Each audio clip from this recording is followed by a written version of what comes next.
Just a brief disclaimer this week. There is some stronger than usual violence. Please check out the post on mythpodcast.com for more info. This week on Myths and Legends, it's the conclusion to our round of Cú Chulainn stories from Irish folklore, where we'll learn the dangers of fighting children and how, if your drinks keep turning to blood, that might be a bad thing. The creature this week is why you should be honest with someone if you don't like them. They may turn into a horrifying snake monster and hunt you down when they learn the truth.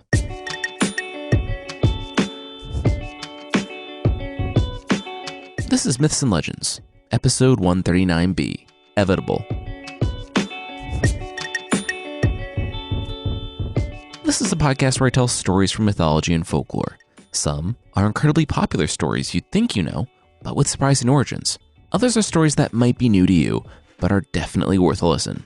Previously on the podcast, Cú Chulainn lost a fight with a very powerful king, who stomped him into the ground, rubbed dung on his face, and took off into the countryside. That is where we left it last week. But the truth is, that doesn't really matter. In a story that's kind of a rehash of Koschei the Deathless, Cú Chulainn ends up killing the powerful king. And so today, we pick up the tale years later. This time, Cú Chulainn will learn that a life spent killing people all over Ireland has consequences, but not until after another massive, mandatory party.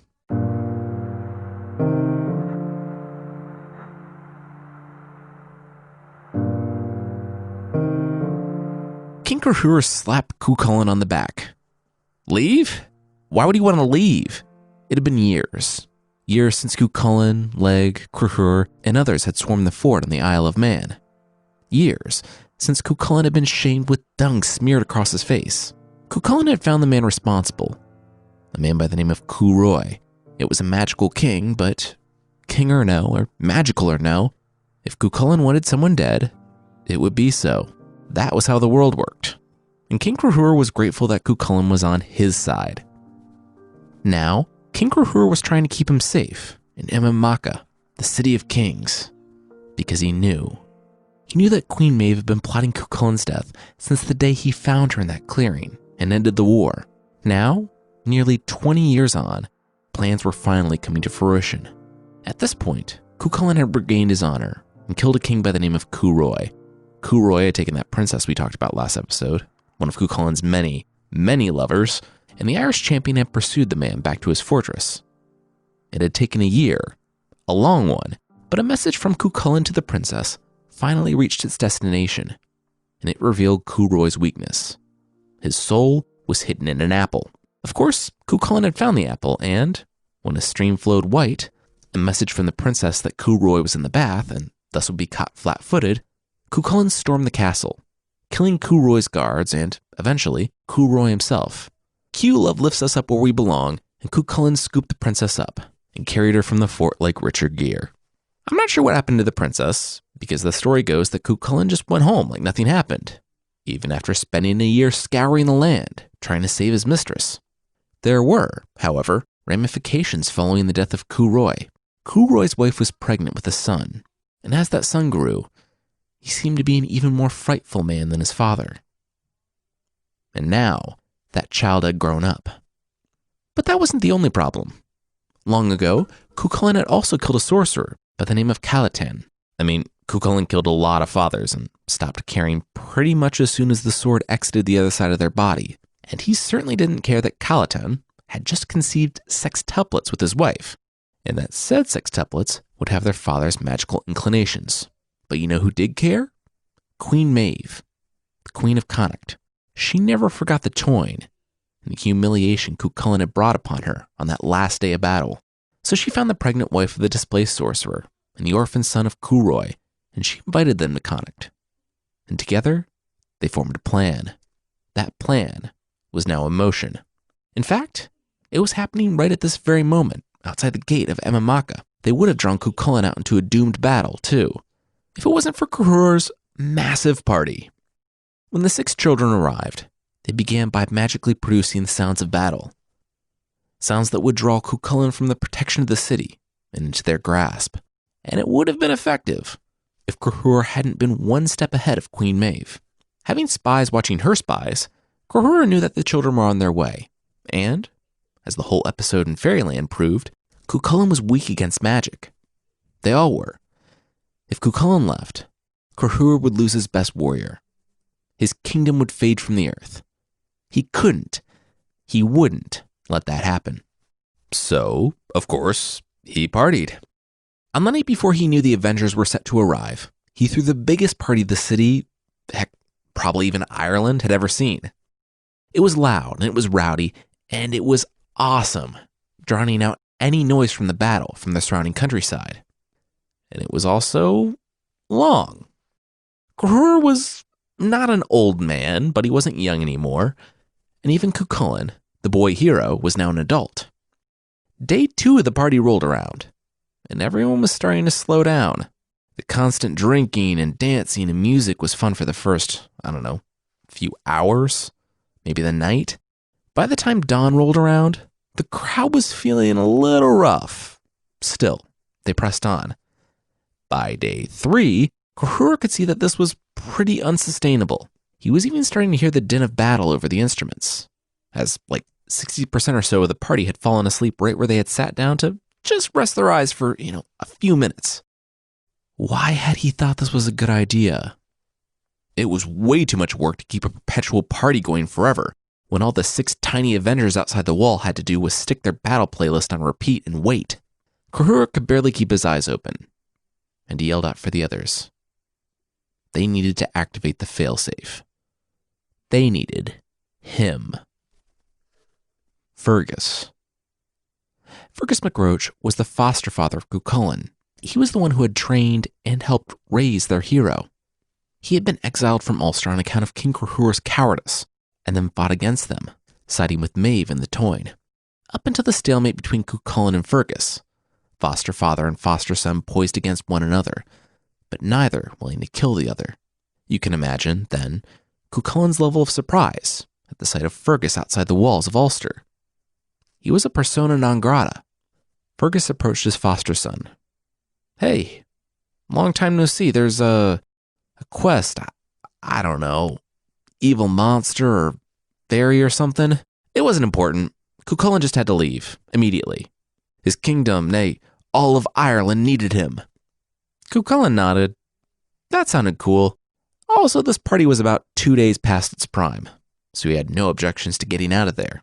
In no time at all, he found his horse, Liamaka, and rode with Fergus to the Valley of the Deaf. Relieved by the news that Cuchulainn was safely away, Krahur and all the partiers that remained conscious passed out right where they stood.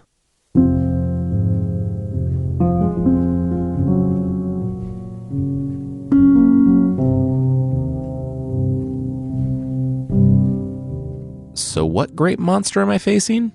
Cuchulainn asked, looking around skeptically. Fergus's face lit up. Plot twist, the monster he needed to face was the crushing ennui of isolation. Cuchulainn had bested the greatest enemies Ireland had ever faced. But could he be alone with his own thoughts in the Valley of the Deaf? Cuchulainn sighed. What's going on, Fergus? His father figure cast his eyes to the ground and revealed everything. Cuchulainn sat listening as Fergus finished his exposition. When it was over, Cuchulainn picked up his belt and strapped his sword to his side. Fergus grabbed his arm. What was he doing? Cuchulainn shrugged. He was gonna go kill some wizard kids? He didn't understand how this was different from any other time any other person or magical creature wanted him dead. Fergus thought for a moment. He didn't really know either. But Krahur seemed pretty worried about it. Cuchulainn pursed his lips. Yeah, and Krahur got half of his countrymen killed over a bull. Maybe he wasn't the picture of good judgment. Just then, they heard a voice behind them. They hadn't heard anyone approach because, they were in the Valley of the Deaf, which didn't allow any sound in or out of it. It did, however, allow people to pass through. People like Cuchulainn's old friend, Naim. Fergus relaxed when he saw a familiar face, and Naim began by saying that there was a great battle, the likes of which Ulster's greatest hero needed. Hey, real quickly, Cuchulainn broke in. Are you sure you're Naim? Are you sure you're not a child Avenger wizard? Naim paused, but not in the way that most people would, confused about being called a child Avenger wizard, but in the way that a child Avenger wizard would. The child Avenger wizard stood there awkwardly. Don't worry, I'll come to battle or whatever trap you're trying to lay. Just make peace with, whatever a child avenger wizard believes in, because it's not going to go well for any of you. Wide-eyed, the daughter of Calatan threw something on the ground, and when the smoke cleared, she was gone. Points for tenacity, I guess, Cú Chulainn said, and went to go find his horse. When he found Liamaka, his horse, the horse jerked away from him as he reached to grab the reins. Cú Chulainn furrowed his brow and reached again, but again, Liamaka danced backwards, showing him the whites of his eyes. In all the time they'd spent together, fighting side by side in battle, this was the first time his horse had ever refused to do his will. The horse looked at him and snorted. "Don't worry," he coaxed. He was a warrior in the prime of his life.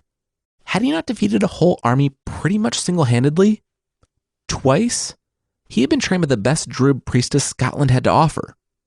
He had Leg as his charioteer and Liamaka as his horse. They were fine. Liamaka hesitated before trotting forward and lowering his head. Cú Chulainn jumped quickly atop and urged him on for Emimaka and Leg, who was probably stuck on cleanup duty after the party. There was a battle to fight. As they rode, Cú Chulainn was focused on the task at hand, looking forward. There was no way he would have known of the drops that fell on the ground as he rode on. He was ignorant of the fact that his loyal horse, Liamaka, was crying tears of blood for his brave rider.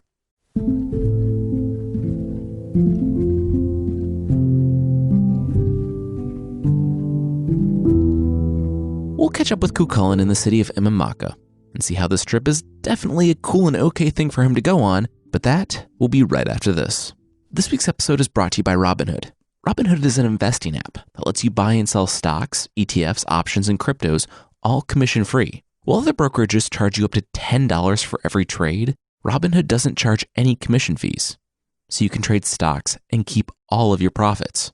Plus, there's no account minimum deposit needed to get started, so you can start investing at any level. The simple, intuitive design of Robinhood makes investing easy for newcomers and experts alike. View easy-to-understand charts and market data, and place a trade in just 4 taps on your smartphone. You can also view stock collections, such as 100 Most Popular.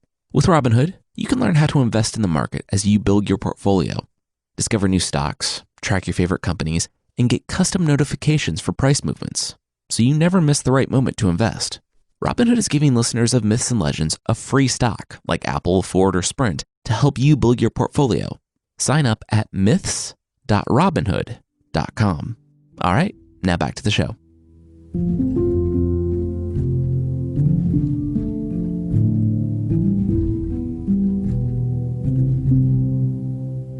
When the pair arrived at Emimaka, King Krahura's city, the jig was up. The battle sounds outside were gone. The people were still sleeping it off, and King Krahura shared a slightly more tempered version of Cú Chulainn's optimism. It was going to be okay. This was Cú Chulainn. He had watched in awe as the guy, barely a young man at the time, activated his warp spasm and hulked out on the battlefield, killing countless warriors of Queen Maeve. He had heard of the battle against Ferdia and the Ford, one that almost killed Cú Chulainn. He knew of Cynic the Spectral and Cú Roy and dozens of other exploits. He would be okay. King Krahura sighed. If only he could believe it himself. Cú Chulainn announced that he was going to go fight like 7 children. It was about a day's ride to the location, and the battle should take him about an hour if he accounted for a 45-minute nap beforehand. He'd be back tomorrow. He nodded to his wife, who said she'd see him when he got back. His mom, Dietre, came out with her customary goblet of wine. Cú Chulainn rolled his eyes. He always tried to get out of the city before his mom came out with a goblet of blessed wine. No matter how many times he went to the battle and returned, she always worried. He held up his hand and smiled. She didn't need to do this. Seriously, it was killing children, wizard children. Super easy. Still, he took the cup and put it to his lips for a big gulp. Almost immediately, the liquid stopped in his throat with a gag. He scrambled to a bush and spat it out. When he turned back to his mom, she recoiled. The blessed wine had turned to blood. King Krahura was the first to speak. Okay, seriously, Cú Chulainn needed to rethink what was going on here. This was blessed wine. That had turned to blood. This was an omen. Cú Chulainn rolled his eyes again. Seriously, he had gone to battle how many times in his life? And how many times has the blessed wine turned to blood in your mouth? King Krahura rejoined. No. Do it over. Come on, more wine. It was a fluke. Cú Chulainn ordered with a circular wave of his hand. As his mom went to fetch more blessed battle wine, King Krahura sputtered. How could wine turning into blood on the eve of battle have possibly been a fluke? That wasn't something that just happened. But Cú Chulainn wasn't listening, especially after he took a long draught of the next cup of wine, which had also turned to blood. He managed to gulp down a mouthful. It was so good. He loved this. He loved the blood of his enemies. This wasn't an ill omen, but a really good thing that he definitely liked. His mom burst into tears, and Krahura looked to the ground. But Cú Chulainn gave his mom a brief hug and nodded to the king. He'd be back tomorrow. Leg met him outside the walls, with Lia Macha on his chariot. Cú Chulainn announced that he didn't want to hear a single word for the duration of the trip, and Leg nodded. They rode for the appointed time and place, and Cú Chulainn, honestly, was not worried at all, not even when they forded a stream and passed an old woman washing clothes, laughing to herself. He turned back, asking the old woman how she could possibly be having so much fun washing clothes, and she looked up at him with a smile. Oh, she hadn't seen him there. She was just washing the armor of a warrior, one who was going to die today. Cú Chulainn cocked an eyebrow. And who was this warrior? The woman grew serious. The warrior's name was Cú Chulainn. Again, she started laughing, and as she did, both she and the armor she washed became like smoke on the wind and vanished. Cú Chulainn shrugged. Weird old woman. As far as omens went, though, your horse crying blood and then drinking a goblet of blood really kind of overshadowed the enthusiastic clothes washer. The gods would have to do better. Around midday, Cú Chulainn and Leg slowed Lia Macha when they saw a small fire around which sat 3 elderly women. They had been riding for hours since the river and had not only seen no one, but hadn't had anything to eat. The trip was taking longer than Cú Chulainn's calculations, and the rotating meat on the spit looked awfully tempting. He slid down from his horse and greeted the women, who smiled and offered him a seat by their fire. Leg told him to go get something to eat. He needed his strength. Leg would be there after he tended to Lia Macha. The women shared that they were sisters who lived in a small hut not far from here. They liked to come to the road sometimes, see who might pass. Cú Chulainn was their only visitor today. Would he like some meat? Cú Chulainn grinned. If they knew anything about him, they would know he couldn't refuse an offer of hospitality from a woman. Like, literally. It was a vow he had taken, among others, long ago. If he observed it, he would be made even more powerful, but if he failed to observe it, his decision could bring dishonor, or worse. So yeah, he was honor-bound to eat. What were they having? One of the old women flashed a nearly toothless smile. Hound. Cú Chulainn pulled back his hand. That? Oh no. The 3 women cackled, as the other 2 were being pulled toward the woman in the center. Cú Chulainn blinked, and the 3 became one. He was no longer staring into the failing eyes of the oldest woman he had ever seen, but the cold, dark, eternally youthful eyes he had seen long ago when he refused her love. It was the Morrigan, the Phantom Queen, the goddess of war and fate. She sat there in her trademark blood-stained clothes, holding out the shoulder of the hound, now dripping grease on the ground. He had seen her before, on the eve of battle. She had cursed him when he refused her love, and all throughout the toying she tried, and failed, to kill him. He had healed her, accidentally, and that brought Cú Chulainn's war with fate to an uneasy truce. Now, it seemed, she had allied with the rest of the world to collect on the promise that she had made long, long ago, that she would find him at the time of his death. The Morrigan held out an impossible choice. Cú Chulainn had once sworn to never refuse the hospitality of a woman, but, additionally, he had sworn to never eat the meat of his namesake, the hound. Now, the Morrigan held out a choice of promises to break. She stared on with cold indifference. This wasn't personal, as it had been before. This was just hard, immutable fate. Cú Chulainn must be offered a choice on this day. She had as much control over his choice as she did over the sunrise. She had no power over it, yet she knew what would happen. Without breaking eye contact, Cú Chulainn took the meat and bit into it. And when he did, he cried out. As soon as his mouth touched the meat, his left arm lost his legendary hero super strength. It wasn't that he was weak, he just wasn't Cú Chulainn strong anymore. And it was unexpected.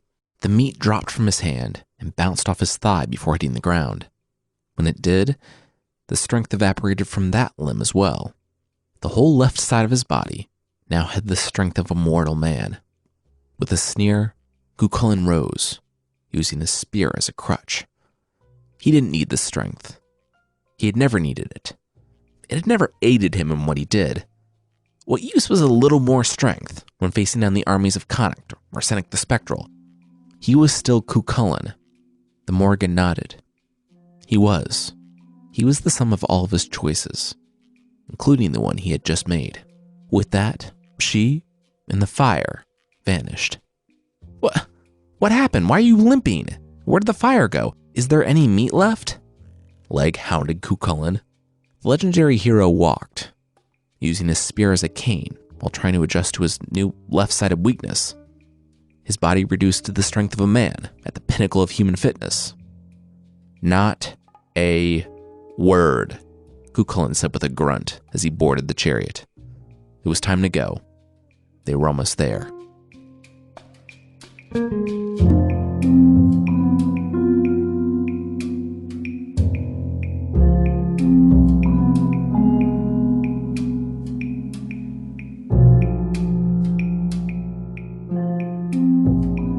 Here he comes, one of the daughters of Calatin said.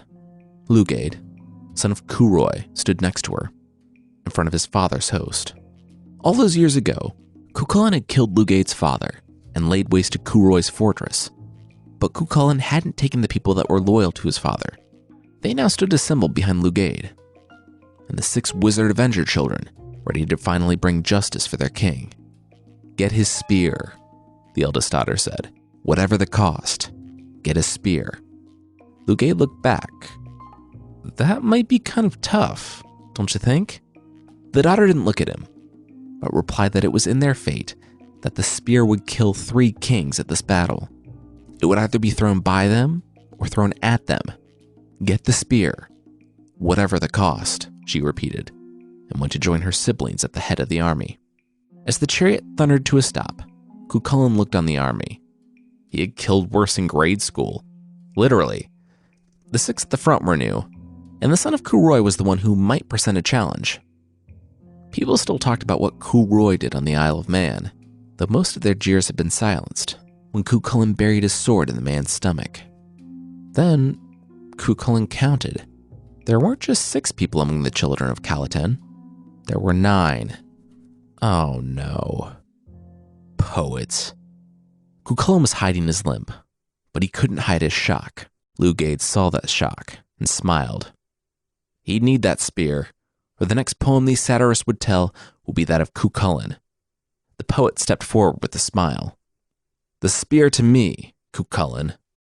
Okay, so this next part makes very little sense to us nowadays, but I looked up just why it was kind of a big deal to Cú Chulainn. These are poets, but more specifically, they're satirists. Now, early medieval Ireland was a very fragmented place, and the kingdoms were largely locked down, with only a few types of people being able to travel across borders, druids and poets being among those numbers. They traveled from place to place singing poems, with very little restriction where they could repeat those poems, or who they could sing about. Basically, Lugaid was threatening to trash Cú Chulainn's name not just in their own kingdom, but among all kingdoms. For all time, they were going to run an anti-Cú Chulainn propaganda campaign, the likes of which the world had never seen. To a legendary hero who had spent his entire life predicated on living forever in myth, this was worse than death. Cú Chulainn glared as he listened to the poet saying all this. The poet wanted his spear, huh? The poet nodded. Again, yes, throw the spear to me. Very poor choice of words, Cú Chulainn mumbled as he let the spear fly. It went through the poet's head and the head of 9 warriors standing behind him before lurching to a gooey stop. Lugaid wasted no time. In seconds, he bounded over and gripped the spear by its butt, yanking it out of 9 heads on the most unpleasant shish kebab. He bellowed, "What will fall by the spear?" To the children of Calatin. They sung back in unison, "A king will fall by that spear." Cú Chulainn rolled his eyes. "All right, points for showmanship. Let's get on with it." He braced for impact as Lugaid flung his spear, but at the last moment, Cú Chulainn saw it sail past him. He reached for it, but he was too late. Cú Chulainn spun around and saw that it was buried in Leg's stomach. Cú Chulainn dropped his shield and ran to his friend, who had pulled the spear out on his own, and, according to the story, whose entrails were already spilling out all over the chariot he had so proudly driven. Cú Chulainn's oldest friend, the king of charioteers, couldn't speak, and it wasn't long until his eyes closed for the final time, being held by Cú Chulainn, his hero, and his friend. The next satirist piped up from the line, saying that Cú Chulainn's honor was safe, but Ulster's honor, the honor of his kingdom, was not. If Cú Chulainn didn't send the spear back, the honor of his country and his countrymen would be sacrificed at the altar of his selfishness. Cú Chulainn raged and, once again, sent the spear back. It took the place of the poet's threats in his mouth and, again, killed 9 others for good measure. Cú Chulainn stood as he watched Lugaid make his way to the spear. Cú Chulainn gently positioned Leg's body on the cushion in the chariot, saying that they would ride together one last time, but Cú Chulainn would drive. Or so he thought. The target, once again, wasn't Cú Chulainn, but Lia Macha, the king of horses. The chariot slowed, and Cú Chulainn ran to his horse, jerking the spear from his chest. The horse's breathing became labored, and, once again, Cú Chulainn heard a voice behind him. It was the third poet, mouthing off about how he was going to defame Cú Chulainn's race if he didn't send the spear back. I take that to mean that he would trash Cú Chulainn's line, which included the kings of Ulster, but Cú Chulainn didn't ask for clarification. He just wanted the man to stop talking. He flung the spear, without looking backwards. Even butt first, it still went through the poet's head, and 9 more. As Cú Chulainn stroked the horse's face, he knew. He knew that Lia Macha crying blood, the blood in the wine cups, the woman washing the clothes, and the Morgan's prophecy had all been right. On this day, he had lost more than on all of his other battles combined. He wouldn't be coming back from this one. He knew that now. His past, his fate, had finally caught up to him. A whirling sound caught his attention, and he turned, just in time for his own spear to pierce through his stomach. Lugaid still stood with his hand pointed at Cú Chulainn. The spear had pierced the third king, the king of warriors, Cú Chulainn. The prophecy had been fulfilled. Cú Chulainn wrenched the spear from his body and watched the blood pour from his torso. He coughed, and blood pooled up in his mouth. It was over. It was ending. He spat, looking toward a lake not far behind him. He yelled across the field. He would like to go take a drink from that lake, if he could. Have one last moment of peace before it all went dark. Lugaid nodded, but demanded that Cú Chulainn return to the battlefield. Cú Chulainn's life belonged to him. Cú Chulainn showed his hands, drenched with his own blood by now. Cú Chulainn's life was already Lugaid's, but yes, he would be back. Even though there weren't any bards left on this battlefield, he wouldn't have the songs about him be lacking. With the flick of his sword, Cú Chulainn cut Lia Macha free. He should be free, in his last moments of life. Maybe he would follow Cú Chulainn to the water and die with his friend. Maybe he would run off and join his brethren while he could. Lia Macha, Cú Chulainn's proud, gray horse, did neither of those things. As Cú Chulainn limped to the lake, Lia Macha's eyes filled with fire as he looked on the army standing before him. Cú Chulainn smirked as, behind him, he heard 50 men die by Lia Macha's teeth alone, and then 30 die by each of his hooves. The last thing that Cú Chulainn heard of his faithful friend was a proud snort before dozens of warriors piled on. At the water's edge, Cú Chulainn might have been tempted to die in peace there, looking out on the lake, but that wasn't what he wanted the songs to be about. He would die in his feet with a laugh in his mouth. So he rose, and started back to the battlefield. About halfway, he knew that he would not be dying on his feet, at least not of his own strength. He could also barely stand, let alone walk. The army jeered as they watched the once great warrior, with the Hound of Ulster, limp out to face them. Sword in hand, Cú Chulainn had barely made it to the rock at the center of the battlefield when he sparked an idea. He would ensure that he died on his feet. He took some rope and lashed his own torso to the boulder. It was tight and strong, and not only did it prop him up enough to die on his feet, but it stopped the bleeding. He looked to Lugaid and the Avenger wizard children, and what was left of their warriors after Liamaka had his way with them, and he gestured for them to come forward. But they didn't. Lugaid held out his hand to stop his warriors. Even dying and lashed to a rock, Cú Chulainn could take out a lot of them. The Avenger wizard kids didn't go either. Cú Chulainn was dying. That was the whole point of the strip. Outdated and dangerous notions of honor had cost Cú Chulainn his life, and they wouldn't make the same mistake. He was dying, and so they would wait him out. And wait they did. For 3 whole days, Cú Chulainn stood there, jeering at them, calling them cowards for their unwillingness to face him. He slapped his shield with his sword and yelled, but not one foot ventured forward. It was on the dawn of the 3rd day that a crow, trotting along the battlefield, wasn't watching where it was going and face-planted as it tripped over Cú Chulainn's entrail that was still out there on the ground. Cú Chulainn laughed out loud, and, with a laugh in his mouth, the Hound of Ulster died.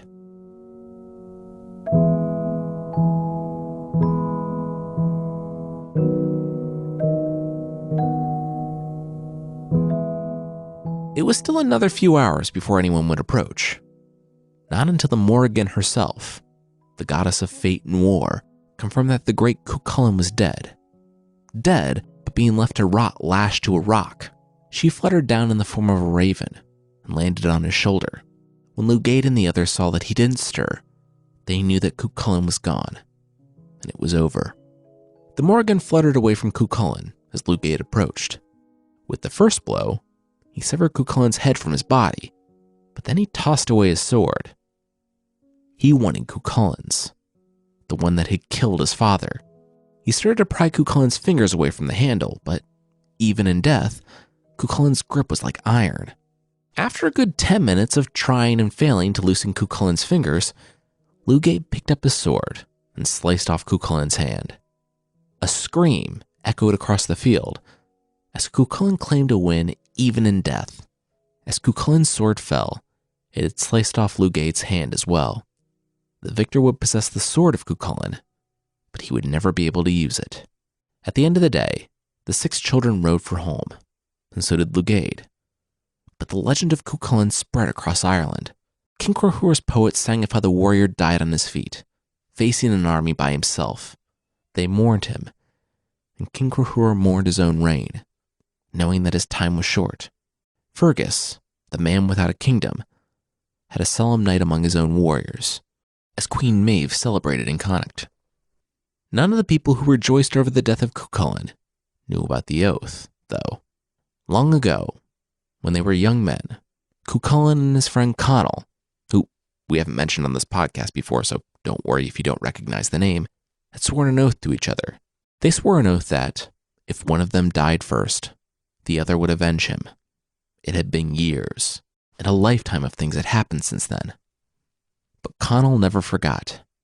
He learned the names of those who had shamefully waited for Cú Chulainn to die instead of fighting him, and the ones who had laid the trap.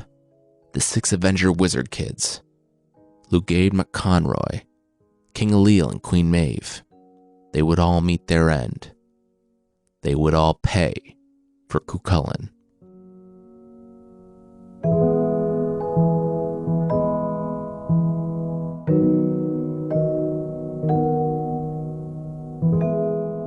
So that's it. That's the death of Cú Chulainn. And that's where we're going to leave it this week. I do like this tale's assertion that everyone fails sometimes. Everyone grows old, and time passes us all by. All of us, even people like Cú Chulainn. Living is learning to accept that and choosing to continue onward. It's interesting that the same things that gave Cú Chulainn all of his glory also made his death inevitable. we could see that there were like 20 different points at which our hero could have stepped off the roller coaster, but he stayed on. Not because he was full of himself, though I absolutely think Cú Chulainn was reasonably full of himself, but because that same system of honor that dictated his life would also orchestrate his death. In that way, his death, like his rise, was inevitable. And as always, there's more story to this. We'll tell the story of Connell's revenge, and how everything ends up for Lugaid, Ailill, Maeve, Cruthur, Fergus, and others. But that won't be for a little while. We'll let Cú Chulainn have his moment for now.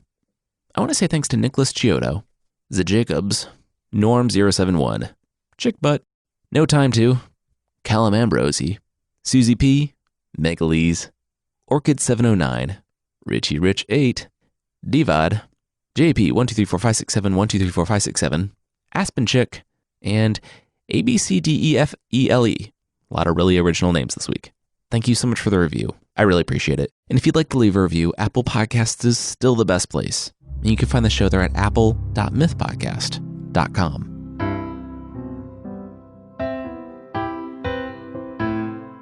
The creature this week is Kiyohime from Japanese folklore.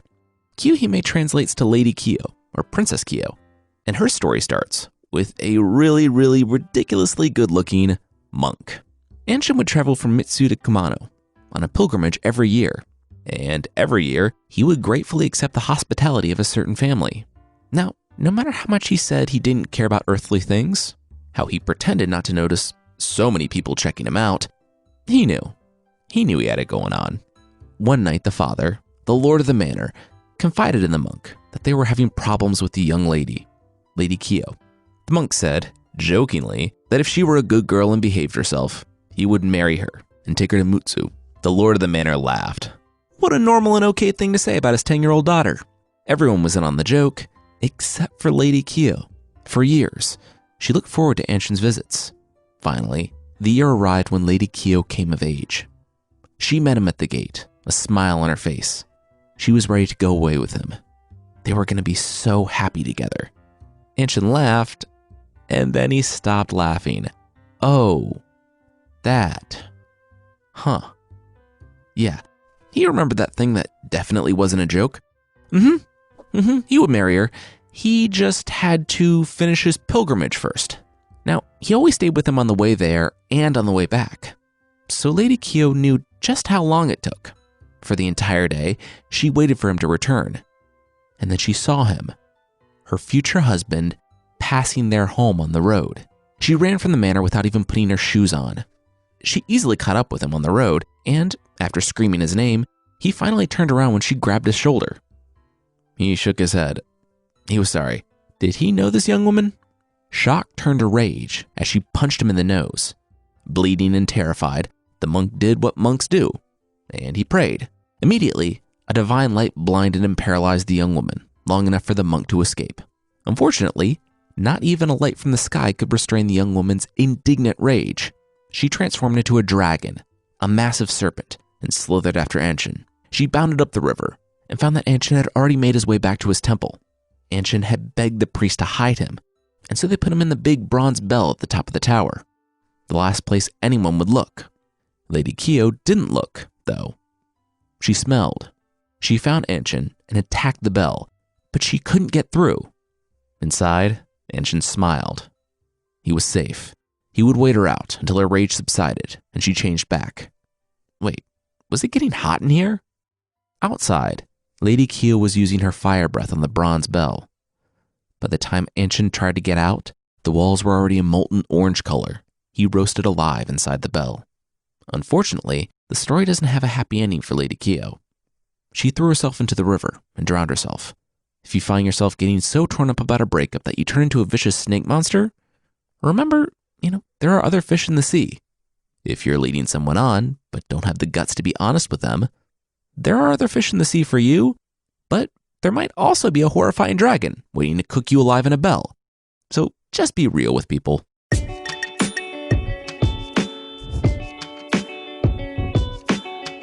That's it for this week. Myths and Legends is by Jason and Carissa Weiser. Our theme song is by the band Broke for Free, and the Creature of the Week music is by Steve Combs. There are links to even more music in the show notes. Thank you so much for listening, and I'll see you next time.